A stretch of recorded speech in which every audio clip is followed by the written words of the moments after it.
20 tahun setelah bencana tsunami Pangandaran pada 17 Juli 2006, Badan Meteorologi, Klimatologi, dan Geofisika, BMKG, mengingatkan bahwa ancaman gempa megatrus di pantai selatan Jawa merupakan ancaman nyata yang harus dihadapi dengan kesiapsiagaan masyarakat. Tsunami Pangandaran 2006 dipicu gempa megatrus berkekuatan magnitudo 7,7 bertipe tsunami Artuake di zona subduksi selatan Jawa Barat dan Jawa Tengah. Peristiwa itu menewaskan lebih dari 668 orang serta menyebabkan ribuan lainnya terluka dan kehilangan tempat tinggal. Satu pelajaran penting dari peristiwa tersebut adalah tsunami dapat terjadi meski guncangan gempa di daratan terasa lemah. Oleh sebab itu, masyarakat yang berada di kawasan pantai diminta tidak menunggu peringatan resmi apabila merasakan gempa.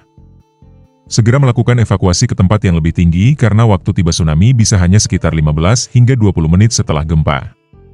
Tanda-tanda alami seperti gempa, surutnya air laut secara tiba-tiba, maupun suara gemuruh dari arah laut harus dikenali sebagai sinyal untuk segera menyelamatkan diri. BMKG menilai edukasi dan budaya mitigasi jauh lebih menentukan dalam mengurangi korban daripada hanya mengandalkan teknologi. Meski Indonesia kini sudah memiliki sistem peringatan dini tsunami, peta bahaya, jalur evakuasi, dan program edukasi kebencanaan, kesiapan masyarakat tetap menjadi faktor utama penyelamat nyawa. Kawasan wisata pantai dinilai memiliki tingkat kerentanan lebih tinggi karena banyak pengunjung yang tidak mengenal jalur evakuasi. Oleh karena itu, seluruh destinasi wisata di pesisir selatan Jawa disarankan dilengkapi jalur evakuasi, rambu penunjuk arah, titik kumpul aman, serta rutin menggelar simulasi evakuasi.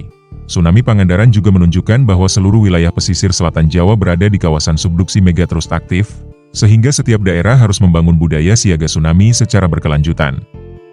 Peringatan 20 tahun Tsunami Pangandaran dimaknai bukan sekadar mengenang para korban, melainkan sebagai momentum untuk memperkuat kesiapsiagaan masyarakat menghadapi ancaman tsunami di masa depan.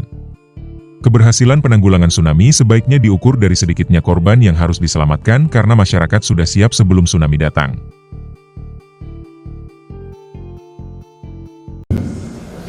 Lanjut.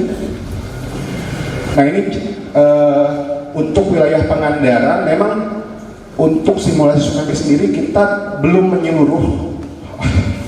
Bisa nggak Pak? Ya. Belum bisa Pak. Nah untuk wilayah per kabupaten itu kita belum melakukan simulasi untuk seluruh garis pantai. Karena terkendala oleh aplikasi yang memang sangat berat di sini. Jadi sejauh ini kita sudah melakukan selama 2 tahun berturut-turut untuk masing-masing kabupaten di 5 kabupaten di selatan Jawa Barat. Yang pertama adalah Pangandaran di sini, di mana untuk sekitar wilayah desa Pangandaran dan Pananjung itu ketinggian maksimum diperkirakan 14 meter dengan waktu tiba gelombangnya 42 menit. Dikurangi kita ngirim-ngirim data 5 menit, dikurangi ruasna kumaha, kita cuma punya waktu mungkin sekitar 30 atau kurang, seperti itu. Lanjut.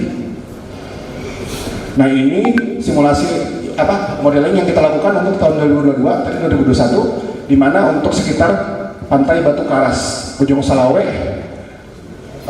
dan pantai Batu Hiu. Di sini di mana estimasinya adalah 10 meter dengan estimasi waktu tibanya itu sekitar 39 menit.